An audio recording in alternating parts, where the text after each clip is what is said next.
ലേവ്യരുടെ പുസ്തകം 26-ാം അധ്യായം 13-ാം വാക്യത്തിൽ പിതാവായ ദൈവം ഇപ്രകാരം അരുൾ ചെയ്തു: നിങ്ങൾ ഈജിപ്തുകാരുടെ അടിമകളായി തുടരാതിരിക്കുവാൻ അവരുടെ ദേശത്ത് നിന്ന് നിങ്ങളെ കൊണ്ടുവന്ന നിങ്ങളുടെ ദൈവമായ കർത്താവാണ് ഞാൻ.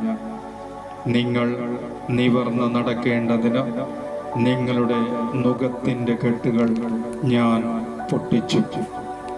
സ്വന്തം ജനം ഈജിപ്തിൽ ഫറവോയുടെ അടിമത്വത്തിൽ കഷ്ടത അനുഭവിക്കുമ്പോൾ അവരുടെ നിലവിളി കേട്ട ദൈവം സ്വന്തം ജനത്തിൻ്റെ കഷ്ടപ്പാടുകൾ കണ്ട് മനസ്സലിഞ്ഞ് പ്രവാചകൻ മോശയിലൂടെ ഈജിപ്തിലേക്ക് ദൈവം കടന്നു ചെന്നു.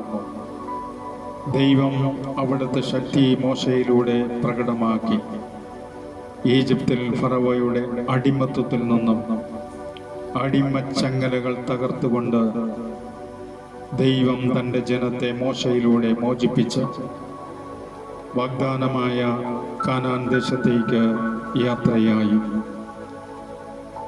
അന്യദേവന്മാരെ ആരാധിക്കുന്ന അനേകം ആരാധനക്രമങ്ങളിലൂടെ ഇസ്രായേൽ ജനത്തിന് കടന്നു പോകേണ്ടിയിരുന്നു. അന്യദേവന്മാരെ ആരാധിക്കുന്ന ആരാധനക്രമങ്ങളിൽ ആകർഷകരാകാതെ ഇരിക്കുവാൻ രാത്രിയിൽ അഗ്നിസ്തംഭവും പകൽ മേഘസ്തംഭവുമായി കരുണയുള്ള ദൈവം ഇസ്രായേൽ ജനത്തിനോടൊപ്പം.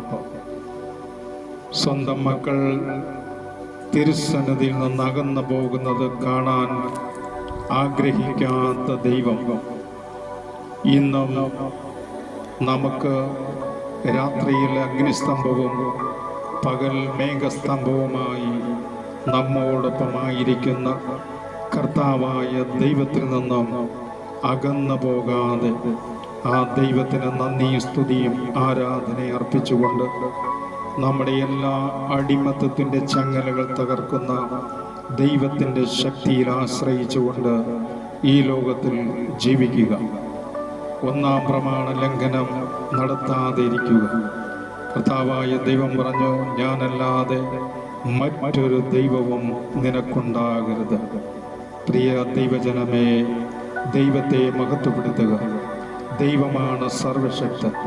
അവിടുന്ന് രക്ഷയ്ക്കായി തന്ന അവിടുത്തെ പുത്രനും നമ്മുടെ രക്ഷകനായ യേശു ക്രിസ്തുവിൽ വിശ്വാസം സമർപ്പിച്ചുകൊണ്ട് ദൈവത്തിൻ്റെ ദാനവും രക്ഷകന്റെ വാഗ്ദാനവുമായ പരിശുദ്ധാത്മാവിലൂടെ വിശ്വാസ ജീവിതത്തെ ശക്തിപ്പെടുത്തുവൻ. ഹല്ലേലൂയ.